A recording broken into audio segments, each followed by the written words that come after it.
గత 1.5 month నుండి చాలామంది రైతులు వచ్చారు. వాళ్ళ మోటార్ ఎలక్ట్రిక్ మోటార్ ఉంటుంది, దొంగతనం అయింది. సో దానికోసం మనం ఒక మారుతి ఎస్ఐతో సహా కొంతమంది కానిస్టేబుల్స్తో సిఐ ఆధ్వర్యంలో ఎస్పీ ఆధ్వర్యంలో ఒక టీం ఫామ్ చేయడం జరిగింది. ఈరోజు మనం 4 అక్యూజ్డ్ మొహమ్మద్ అస్గర్, నాగరాజు, మోనీష్, శ్రీకాంత్ పట్టుకోవడం జరిగింది. మొత్తం టెక్నికల్ ఎవిడెన్స్ వీళ్ళైతే పట్టుకున్నాం. వీళ్ళ లగ్జూరియస్ లైఫ్ స్టైల్కి అటాచ్ అయ్యి మంచి తిరగాలి, దానికోసం వీళ్ళు అలవాటు పడి దానికోసం దొంగతనం స్టార్ట్ చేశారు. మార్నింగ్ డే టైంలో వీళ్ళు బైక్స్లో తిరిగారు, పల్లెటూరు ఊరు తిరిగి మొత్తం ఫైండ్ అవుట్ చేశారు ఎక్కడెక్కడ మోటార్స్ ఉన్నాయి, ఎక్కడెక్కడ దొంగతనం చేయగలవచ్చు. నైట్ టైంలో ట్యాక్సీ హైర్ చేసి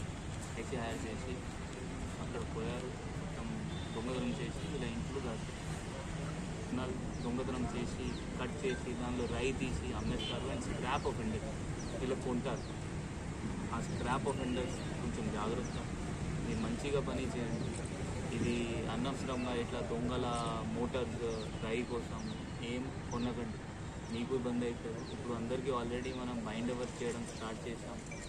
మళ్ళీ మన దగ్గర ఏమైనా పిటిషన్ వస్తే స్క్రాప్ ఆఫెండర్స్ పైన మనం వాళ్ళపైన మళ్ళీ ఎంఆర్ఓ దగ్గర పోయి బైండ్ డౌన్ చేస్తాం, ఫోర్ఫీట్ చేస్తాం. దాంట్లో జైలు శిక్ష రాగలవచ్చు, 1 lakh 2 lakhs వరకు ఫైన్ కూడా రాగలవచ్చు.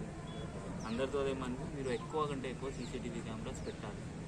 పెట్టిన తర్వాత దానికి మెయింటెనెన్స్ కూడా చూసుకోవాలి. చాలామంది ఊరులో పెడతారు, కొంతమంది యువకుడు గ్యాదర్ అయ్యి అది పెడతారు. బట్ దాని తర్వాత ఏమవుతుంది, 1 year తర్వాత అందరు మర్చిపోతారు. దానికి ఎవ్రీ ఇయర్ ఇదే డిస్ట్రిక్ట్ వల్ల ఇది లోకల్ వెమ్లవాడ టౌన్ వాళ్ళు, Mallaram road, Bhagavatharao Nagar, Subrahmanyam Nagar, new urban college local వాళ్ళు.